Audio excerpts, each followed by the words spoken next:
Hello student, I am Piyobrata Manna, Assistant Professor, Swami Vivekananda Institute of Modern Science. Today with a new topic, that is atomic structure. Now for the atomic structure we started with the Rutherford model. You all know Rutherford carried out a experiment which is gold foil experiment, where he has concluded that if you go through any atom, so there is some nucleus is there within a atom. Within a atom there is a positive nucleus is present over there, where mass of the whole atom is there, and around this nucleus there is some electron orbit are present there. The question is that in this orbit electron are evolving out, okay, they are circulating in the within this orbit. Now it is look like a solar system. If you look at the solar system, there is around the sun there is so many different kinds of planet are there. So here electron, when it is circulating around this nucleus, so it will continuously emit its energy. So when it continuously emit its energy, so day by day its energy is lost. So when this energy is lost, it will one day it will come to closer to the nucleus and it is mixed with the nucleus. How it is? It look like this. Say this is a nucleus and one electron is circulating in that manner. Now whenever his energy loses, so it is come to the nucleus, and one day it is come to the nucleus and whole structure of the atom is collapsed. So this is the Rutherford model. So on the basis of this limitation of Rutherford model, there is another thing is very essential here, that is after this limitation there is another is very essential, is the Niels Bohr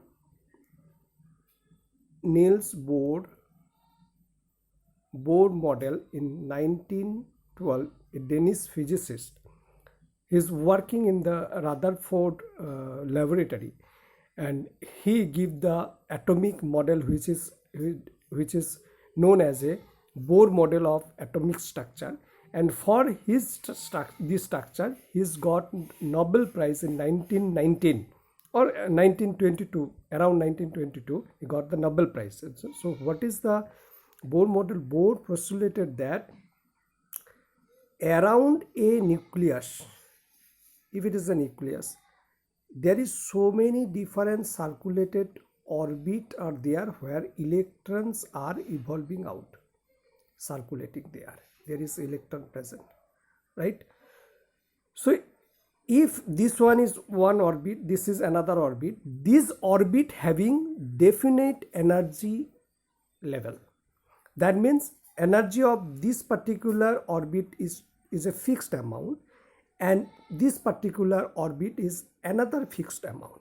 So whenever a electron is revolving, these two, they having the different energy state, and whenever this electron are within this different energy level, they are not moving to different orbit, so they never losing or gaining any kinds of energy. Now in case from these kinds of transition will happen, upper energy level to lower energy level or lower energy to upper energy level. So in that case E is equal to h nu. When a electron go from the lower energy to higher energy level, so it will absorb energy. When it is go down to the upper level to lower, so it will emit energy. So this is the Rutherford model. And another Rutherford model is that whenever particular any atom is evolving around this circulated orbit, it having a particular momentum, that is nothing but mvr, angular momentum, mvr. R is nothing but radius, okay.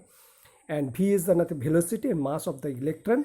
So this is nothing but given by nh by 2 pi, and here n is nothing but this orbital number.